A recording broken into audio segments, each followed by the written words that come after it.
فرض اور شوق میں فرق کی وضاحت فرما دیں۔ زندگی چاہے کتنی ہی بڑی ہو، اس میں انسان کا سفر تو ایک مرتبہ ہے۔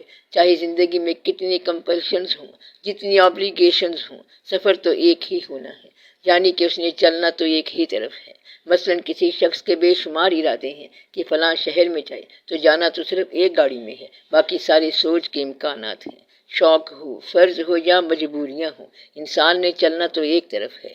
اب اس کے اندر اختلاف تو نہیں ہونا چاہیے، لیکن بعض لوگ اختلافات میں رہتے ہیں اور پھر ساری عمر انہیں ٹینشن رہتی ہے، اور کچھ لوگ جو ہیں وہ اس ٹینشن کو دور کر لیتے ہیں۔ اگر آپ شوق کو بھی تابع فرمان الہی کر لو اور فرض بھی اللہ کے تابع ہو، تو ان دونوں کے درمیان بڑی ہارمونی پیدا ہو جائے گی اور سفر کامیاب ہو جائے گا۔ اس کا فیصلہ اللہ تعالیٰ خود کرے گا کہ آپ کا شوق کیا ہے۔ اگر آپ نے اللہ کے حکم کے علاوہ شوق رکھا ہوا ہے اور کوئی فرض آپ نے اپنے ذمے لگا لیا ہے، تو پھر دقت پیدا ہو جائے گی۔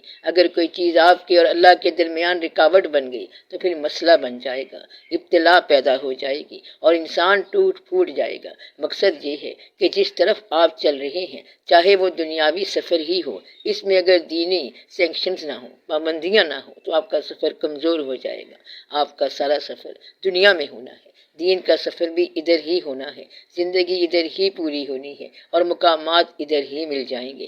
آپ یہیں سارا سفر طے کر رہے ہیں۔ کھانا آپ نے اناج ہی ہے، چلتے چلتے جانا ہے اور جانا اسی قبرستان میں ہے جس میں لوگوں کو آپ نے بھیجا ہے۔ تو یہ سارا کام ادھر کا ہے اور اس کی ججمنٹ جو ہے وہ ادھر سے ہوگی اور ایویلیوشن ادھر سے ہوگی، اور اس طرح یہ زندگی یہیں کامیاب ہو جائے گی۔ زندگی کا فیصلہ یہیں ہو جائے گا، چاہے کامیاب ہو یا ناکام ہو۔ انسان نے یہیں پہ مرنا ضرور ہے اور ہونا فنا ہی ہے، لیکن اس کو سمجھنے کا ایک طریقہ یہ ہے کہ کیا آپ نے اپنی زندگی کو اللہ کے حکم سے چلایا ہے یا کسی اور کے حکم سے چلایا ہے۔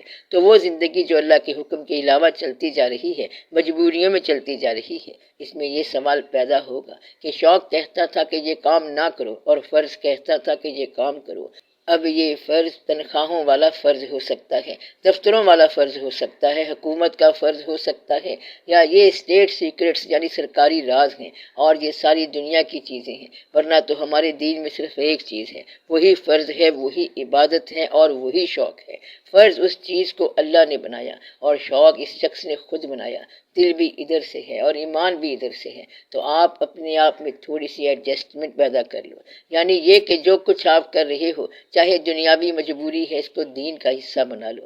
مثلا تنخواہ دفتر سے لیتے ہو، 6 گھنٹے کام کرتے ہو یا 8 گھنٹے کام کرتے ہو، تو کیا ایسا نہیں ہو سکتا کہ اس 8 گھنٹے کے کام کو آپ عبادت بنا لو؟ وہ اس طرح کہ آپ یہ سمجھو کہ اللہ تعالیٰ نے جو رزق دینا ہے، اس نے کہا ہے کہ دفتر میں آ کر آپ اپنا رزق لے لو، اور آپ یہ سمجھ لو کہ آپ اللہ تعالیٰ سے رزق لینے جا رہے ہو، چاہے وہ دفتر ہو یا کوئی اور جگہ ہو۔ اس کام کو آپ اللہ کا حکم سمجھو، اور آپ یہ سمجھو کہ آپ جو یہ پیسہ کما رہے ہو، اس سے آپ کے معصوم بچوں کا گزر اوقات ہو جائے گا، پھر یہ نیکی کا کام ہے۔ یعنی آپ اپنے پیسہ کمانے کے عمل کو کسی نیک مقصد کے لیے استعمال کرو، تو اس طرح بندہ خود بخود نیک ہو جاتا ہے۔ آپ صرف اپنا مقصد نیک کر لو۔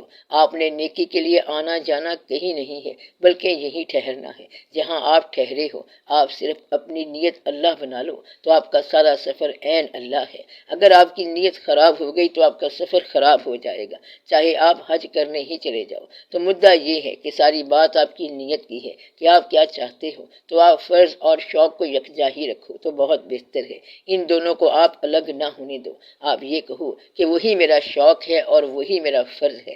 میں رزق کے لیے دکان پر جا رہا ہوں اور اسے اللہ کا حکم سمجھتا ہوں، وہاں میرا دل بڑا لگتا ہے، بس میرا دکان پر جانا ہی بہتر ہے۔ وہیں جا کر آپ لوگوں سے ملتے ہیں اور کاروبار کرتے ہیں اور وہیں شوق سے رہتے ہیں اور شوق سے یہ سب کچھ کرتے ہیں۔ الحمدللہ روزی بھی پوری ہوتی ہے اور اللہ بھی راضی ہے۔ تو شوق کے اندر ہی فرض رکھو اور فرض کے اندر ہی شوق رکھو اور اللہ کا شکر ادا کرتے جاؤ۔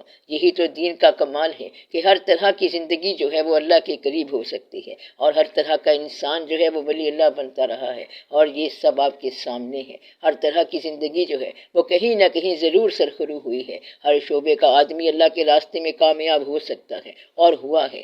اس طرح وہ کہتا ہے کہ اللہ کی مہربانی ہو گئی، تو ہر قسم کی زندگی پر اللہ تعالیٰ نے مہربانیاں کی ہیں۔ یہ بات ریکارڈ میں موجود ہے۔ مثلاً ایک آدمی لوہار تھا اور وہ ولی اللہ ہو گیا، ترکھان تھا اور وہ بھی ولی اللہ ہو گیا۔ مطلب یہ ہے کہ شعبے کی کوئی بات نہیں ہے، چاہے آپ کا کوئی بھی شعبہ ہو، آپ کامیاب ہو سکتے ہیں، تو یہ اللہ کے احسان کی بات ہے۔ تو اگر آپ اللہ سے رجوع رکھو تو ہر شعبے میں کچھ نہ کچھ ہر وقت ہو سکتا ہے، کیونکہ وہ دور کی بات نہیں ہے۔